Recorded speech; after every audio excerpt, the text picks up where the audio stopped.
Hello friends, नमस्कार and welcome to समाधान। साथियों, उम्मीद है कि आप सब अच्छे होंगे, साथ ही साथ आपकी स्टडी भी अच्छे से चल रही होगी।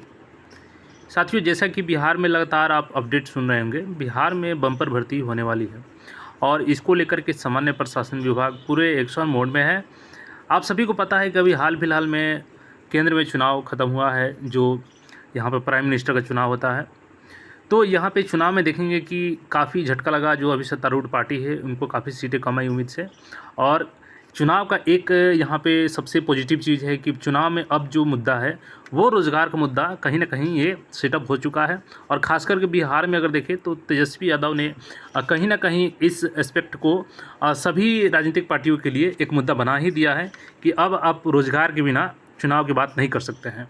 तो ये अच्छी चीज़ है, कोई भी सरकार आए अगर रोज़गार की बात करती है तो वो छात्र युवा के साथ में होगा। तो यहाँ पे बिहार में अब बम्पर भर्ती होने वाली है। और CGL 4 की बात करें, ग्रुप डी की बात करें, इंटर लेवल वैकेंसी, तो सभी भर्ती आने वाली है। यानी कि अगर आप 10th पास हैं, 12th पास हैं या ग्रेजुएट पास हैं तो सभी के लिए भर्ती होने वाली है। और यहाँ पे आज भी सामान्य प्रशासन विभाग ने एक लेटर जारी किया है, तो सारा अपडेट हम लोग समझेंगे। बिल्कुल यहाँ पे सामान्य प्रशासन विभाग एक्शन मोड में आ गया है।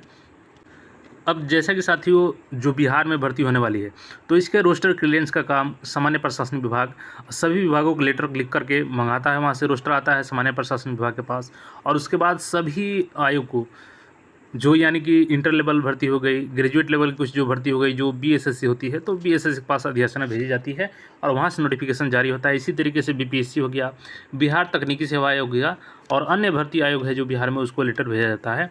और ये इस बार जो भर्ती होने वाली है इसका, चूँकि पूरे सरकार अलर्ट मोड में है क्योंकि बिहार में अगले साल चुनाव है विधानसभा का, और विधानसभा का चुनाव है तो सरकार का कोशिश यही है कि जो रोज़गार का मुद्दा सेटअप हुआ है और मेन मुद्दा जो बन गया है उस पर वो युवाओं को रोज़गार दे करके दिखाना चाहती है कि हम भी रोज़गार की बात करेंगे। तो यहाँ पे देखेंगे कि मुख्य सचिव जो हैं वो बिल्कुल निगरानी कर रहे हैं नई भर्ती को लेकर के। और ये मैंने लेटर आपको पहले ही दिखाया था कि जो रोस्टर में गड़बड़ियाँ आ रही थी उसके लिए प्रॉपर मुख्य सचिव के निगरानी में यहाँ पे 2 दिन बैठक किया गया, 30 तारीख को और 31 तारीख को, ताकि रोस्टर में जो भी गड़बड़ियाँ हैं, रोस्टर में कोई दिक्कत ना हो, ताकि भर्ती क्लियर तरीके से नोटिफिकेशन जारी किया जाए और उस पर प्रॉपर तरीके से भर्ती किया जा सके। तो यहाँ पे ये तो लेटर आपका 27 मई का था जो हमने आपको अपडेट किया था। जो आज का लेटर है तो इसी क्रम में है, रोस्टर में जो भी गड़बड़ियाँ आ रही हैं उसको लेकर के यहाँ पे जारी किया गया है। अब जैसा कि साथियों यहाँ पे देखेंगे तो इस सामान्य प्रशासन विभाग का है लेटर, और प्रेषक में है मोहम्मद सिराजुद्दीन अंसारी, सरकार के अवर सचिव हैं।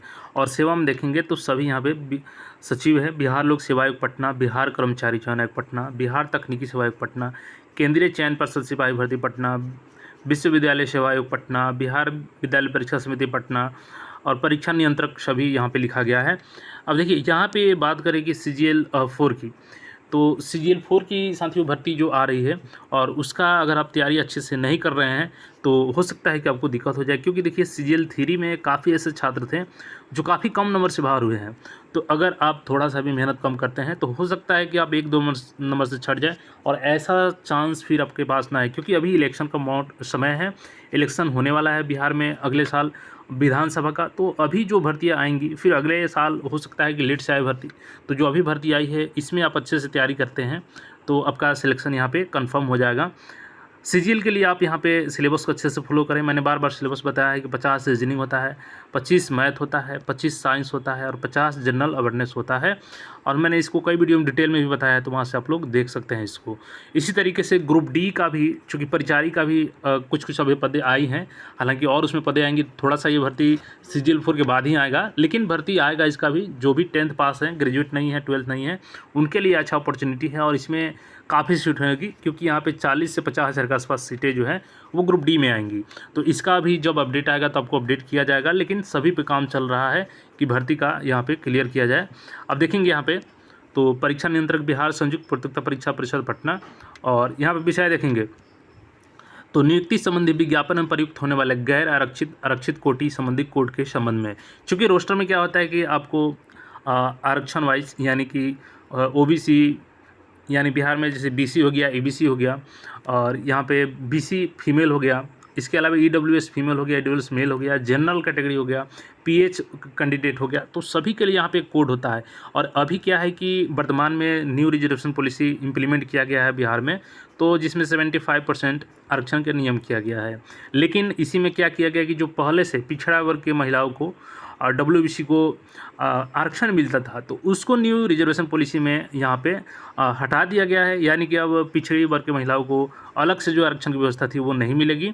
तो यहाँ पे देखेंगे कि कोड को लेकर के जो काफ़ी परेशानी था आरक्षण, यहाँ पे जो रोस्टर है, निर्देशानुसार उपयुक्त विषय के संबंध में कहना है कि बिहार अधिनियम 19/2023 का परिवर्तित होने के पूर्व तक विभिन्न अनुशंसी आयोग द्वारा नियुक्ति हेतु निर्गत विज्ञापन में विभिन्न कोटियों के लिए निम्न कोड प्रयोग में लाया जाता रहा है। यानी कि जो पहले से रिजर्वेशन पॉलिसी था उसके तहत यहाँ पर कुछ कोड होता है, और ये चूँकि आपको मामूली बात लगेगा, लेकिन रोस्टर के हिसाब से ये ज़रूरी होता है कि सही कोड होना चाहिए, नहीं तो ये कोड में चैलेंज हो जाता है। तो यहाँ पे देखेंगे गैर आरक्षित वर्ग के लिए कोड 1 था, इसी सब कोड दिया गया है।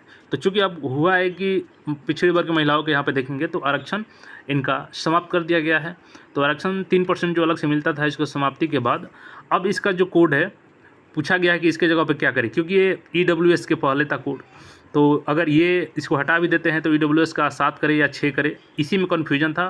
और बहुत सारे रोस्टर को लेकर के सारा काम तैयार है और इसकी वजह से भी रोस्टर में क्लियर नहीं किया जा रहा था। तो यहाँ पे इस संबंध में सूचित किया गया है सामान्य प्रशासन विभाग के द्वारा कि आप पिछड़े वर्ग के जो महिलाओं के लिए आरक्षण था, प्रयुक्त होने वाले कोड को विलोप समझाया जाए और शेष अन्य कोड यथावत रहेंगे। यानी इसको हटा दिया जाएगा और बाकी सब जो कोड है वो सेम रहेंगे। अब इस प्रकार यहाँ पे जब सभी को लेटर पहुँच गया है तो सभी लोग यहाँ पे उसके अनुसार अपना रोस्टर में इसको मेंशन कर लेंगे और आने वाली भर्ती में कोई दिक्कत नहीं होगी।